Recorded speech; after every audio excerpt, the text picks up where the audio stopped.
What are we doing today? I'm looking at a house. You can't be a little bit more entertaining for the No. for the video? No.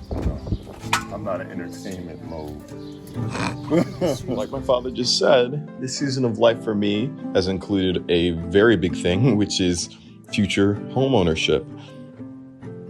God has really placed a vision in my heart to own a home where I can live with other men who are pursuing God and create an environment that's more than just doing men's ministry, but really living men's ministry, to make a place where people can grow spiritually and in their maturity together. My dad has told me for years that the best way to gain financial freedom is through real estate and investing in a property that really might need a little bit of work. So we've been peeking around at some.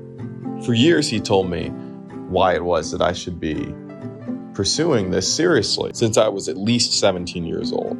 And for some reason, I just didn't listen to him. I didn't track my finances properly or work to build credit or do any research like he was advising me to until the last year when it really became something that I wanted to do.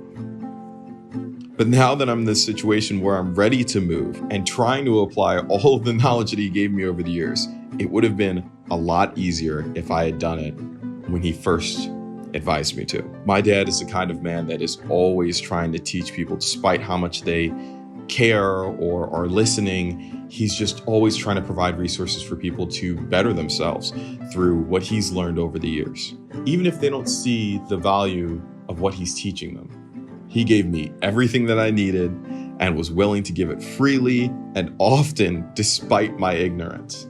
This whole season has been a reminder to me of how God will always give wisdom and direction despite how much we take it seriously. As believers, it can get really easy to quiet the voice of God in our lives and just roam on autopilot, to make decisions based upon what's culturally appropriate instead of leaving it to faith for God to guide us into his plan for our lives. But the second that we lean into his wisdom, things get easier. Guide me in your truth and teach me, for you are God, my Savior, and my hope is in you all day long. Psalms 25:5. That verse was written by David when he was out in the wilderness being hunted down by a man who wished to kill him.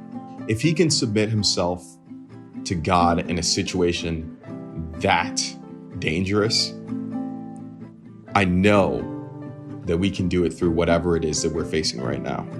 I believe a big reason why God created us to have parents on this earth is so that we can understand his perspective. In the same way as my father teaching me, my Father in heaven is teaching me.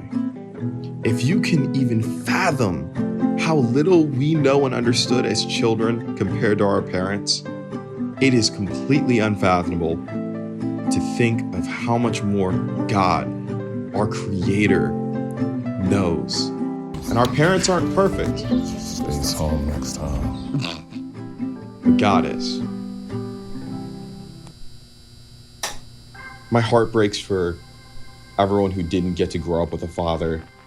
If you're really yearning to hear from your Father in heaven right now, I would love to suggest a video. You can check it out on the top right of your screen right now.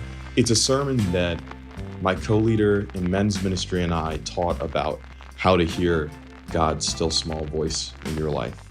I really hope that helps, and thank you so much for watching.